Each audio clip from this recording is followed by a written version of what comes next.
Hi there, everyone. Thank you so much for coming back to the channel.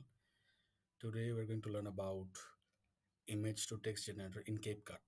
Though there are different types of tools available in the platform or in the market, Leonardo.ai. Besides that, there is Lexica. So I found it very much easy and wanted to share with you.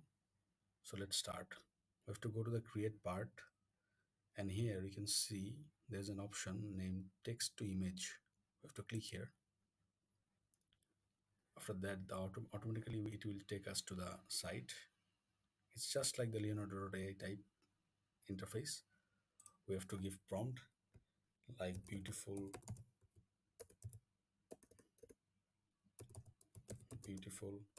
scenery in Switzerland. Just click generate. Before generate the pictures, you have to see the ratio. Suppose I will use portrait ratio, and number of images 4 is good. Okay, so let's generate. I've just given the generate button pressed. After that, we can see the whole portion is running. See, it has been generated an AI picture.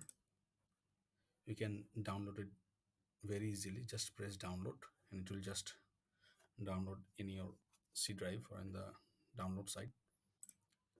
Hope this video was helpful to you. Thank you. See you in the next video.